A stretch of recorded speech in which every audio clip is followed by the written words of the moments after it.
ദുരന്ത സമയത്ത് രാഷ്ട്രീയം പറയുന്നു എന്നായിരുന്നു പിണറായി സർക്കാരിൻ്റെ കാലത്ത് CPM-ന്റെ പ്രതിപക്ഷത്തോടുള്ള ചോദ്യം. ഇന്ന് അതേ CPM അതിതീവ്ര മഴയുടെ പശ്ചാത്തലത്തിലും രാഷ്ട്രീയം പറയുകയല്ല, രാഷ്ട്രീയം കളിക്കുകയാണ്. എന്തായാലും ഇക്കുറി അക്കളിക്ക് തുടക്കത്തിൽ തന്നെ തിരിച്ചടിയും കിട്ടി. പ്രകൃതി ദുരന്തത്തിൽ നാട് നടുങ്ങി നിൽക്കെ ദുരിതാശ്വാസ ക്യാമ്പുകളുടെ പ്രവർത്തനം തകർക്കാനും സർക്കാരിനെതിരെ അനാവശ്യ ജനരോഷം ഇളക്കിവിടാനും ശ്രമിച്ച രാഷ്ട്രീയ നാടകം സോഷ്യൽ മീഡിയ ഏറ്റെടുത്ത് പൊളിച്ചടുക്കി. ആറന്മുളയിലെ ദുരിതാശ്വാസ ക്യാമ്പിൽ പ്രാഥമിക സൗകര്യങ്ങളില്ലെന്നും സർക്കാർ സംവിധാനങ്ങൾ തിരിഞ്ഞു നോക്കുന്നില്ലെന്നും ആരോപിച്ച് ഏഷ്യാനെറ്റ് ന്യൂസിലൂടെ രോഷാകുലയായി സംസാരിച്ച ഒരമ്മയുടെ വാക്കുകൾ സോഷ്യൽ മീഡിയയിൽ വലിയ രീതിയിൽ പ്രചരിച്ചിരുന്നു. സൈബർ സഖാക്കളും ഇത് വലിയ രീതിയിൽ പ്രചരിപ്പിച്ചിരുന്നു. എന്നാൽ ഇത് വെറും നാടകമായിരുന്നുവെന്ന വിവരമാണ് പുറത്തു വരുന്നത്. പ്രായമായ ഈ അമ്മയെക്കൊണ്ട് CPM ആയിരുന്നു അത്തരം ഒരു നാടകം കളിപ്പിച്ചത്. രാവിലെ മാധ്യമങ്ങൾക്ക് മുന്നിലെത്തി വൈകാരികമായി സംസാരിച്ച അമ്മയുടെ വാദങ്ങളെ തുടർന്ന് നടത്തിയ അന്വേഷണത്തിലാണ് ഞെട്ടിക്കുന്ന വിവരങ്ങൾ വെളിപ്പെട്ടത്. എന്റെ പൊന്നു എനിക്കൊന്നും അറിയത്തില്ല. എന്റെ അടുത്ത് നിന്ന് ബിജിലിമോൻ പറഞ്ഞു ഇന്നതുപോലൊക്കെ പറയാൻ പറഞ്ഞു. ഞാൻ പറഞ്ഞു. CPM കോഴഞ്ചേരി ഏരിയ കമ്മിറ്റി അംഗമായ ബിജിലി P ഈശോ എന്ന നേതാവാണ് ക്യാമ്പിലെ അന്തരീക്ഷം കളങ്കപ്പെടുത്താൻ ഈ അമ്മയെ മുൻനിർത്തി നാടകം കളിച്ചത്.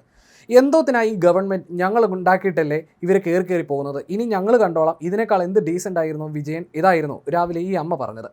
പിന്നാലെ ഇത് സൈബർ സഖാക്കൾ പിണറായിയുടെ മാഹാത്മ്യം എന്ന രീതിയിൽ വലിയ രീതിയിൽ പ്രചരിപ്പിച്ചു. എന്നാൽ ആ നുണ അധിക നേരം പിടിച്ചു നിന്നില്ല. സർക്കാരിനെതിരെ രൂക്ഷ വിമർശനം ഉന്നയിച്ച് സംസാരിച്ച അതേ അമ്മയെ ക്യാമ്പിൽ വെച്ച് പിന്നീട് കണ്ടപ്പോൾ കാര്യങ്ങളുടെ നിജസ്ഥിതി പുറത്തു വന്നു. രാവിലെ പരാതിയൊക്കെ പറഞ്ഞതല്ലേ, എന്തായിരുന്നു വിഷമം എന്ന ചോദ്യത്തിന് തനിക്ക് അതിനെക്കുറിച്ച് ഒന്നും അറിയില്ലെന്നും തൻ്റെ അടുത്ത് നിന്ന ബിജിലി മോൻ ചില കാര്യങ്ങൾ പറയണമെന്ന് പറഞ്ഞതുകൊണ്ട് താൻ അങ്ങനെ പറഞ്ഞതാണെന്നുമായിരുന്നു ആ അമ്മ വ്യക്തമാക്കിയത്. അത്രയല്ലാതെ വേറെ ഒരു കാര്യവും അവിടെ ഉണ്ടായിരുന്നില്ലെന്നും അമ്മ കൂട്ടിച്ചേർത്തു. LDF സ്ഥാനാർത്ഥിയായി കോഴഞ്ചേരി ഗ്രാമപഞ്ചായത്ത് വാർഡ് 3 മേലൂക്കര കിഴക്കിൽ നിന്ന് മത്സരിച്ച വ്യക്തി കൂടിയാണ് ഈ അമ്മ പറഞ്ഞ ബിജിലി P ഈശോ. മഴക്കെടുതിയിൽ ആശ്വാസ കേന്ദ്രങ്ങളായി പ്രവർത്തിക്കേണ്ട ദുരിതാശ്വാസ ക്യാമ്പുകളെ രാഷ്ട്രീയ ലാഭത്തിനായി ദുരുപയോഗം ചെയ്യുകയായിരുന്നു ഇതിനു പിന്നിൽ പ്രവർത്തിച്ച ബിജിലി എന്നാണ് ഉയർന്ന പ്രധാന ആരോപണം. പ്രകൃതി ദുരന്തങ്ങൾ അതിജീവിക്കാൻ നാടൊന്നാകെ കൈകോർക്കുമ്പോൾ ദുരന്തബാധിതരായ സാധാരണക്കാരെ കരുവാക്കി വ്യാജ പ്രചാരണങ്ങളും രാഷ്ട്രീയ കുത്തിത്തിരിപ്പുകളും നടത്തുന്നത് തടയാൻ പട്ടാളം ഇറങ്ങിയാൽ പോലും കഴിയില്ലെന്ന തരത്തിലാണ് സോഷ്യൽ മീഡിയയിൽ പ്രതിഷേധമാണ് കൂട്ടുന്നത്. എന്തായാലും CPM-ന്റെ ഒരു വലിയ നുണ പൊളിഞ്ഞടങ്ങിയിരിക്കുകയാണ്. നാടിന് ഭീഷണിയാകുന്ന പ്രകൃതി ദുരന്തങ്ങളെക്കാൾ അപകടമാണ് ദുരന്തമുഖത്ത് പോലും പാർട്ടി ലാഭത്തിനായി വ്യാജ വാർത്തകൾ ചമയ്ക്കുന്ന ഇത്തരം രാഷ്ട്രീയ തന്ത്രങ്ങളെന്ന് പലരും കുറിക്കുന്നു. സംഭവത്തിൽ CPM ഏരിയ കമ്മിറ്റി അംഗത്തിനെതിരെ അതിരൂക്ഷ വിമർശനമാണ് സോഷ്യൽ മീഡിയയിൽ ഉയരുന്നത്. അതേസമയം ഈ സംഭവം വലിയ വാർത്തയായിട്ടായിരുന്നു ദേശാഭിമാനി നൽകിയത്. എന്ത് ഡീസൻ്റ് ആയിരുന്നു വിജയൻ, ജനങ്ങൾ പറയുന്നു എന്ന് തലക്കെട്ടോടു കൂടിയാണ് ദേശാഭിമാനി ഈ സംഭവം വാർത്തയാക്കിയത്. ആ വാർത്ത ഇങ്ങനെയായിരുന്നു: വെളിച്ചമില്ല, യാതൊന്നുമില്ല, ഞങ്ങൾ ആകെപ്പാടെ അനാഥരായി, എന്ത് ഡീസൻ്റ് ആയിരുന്നു വിജയൻ.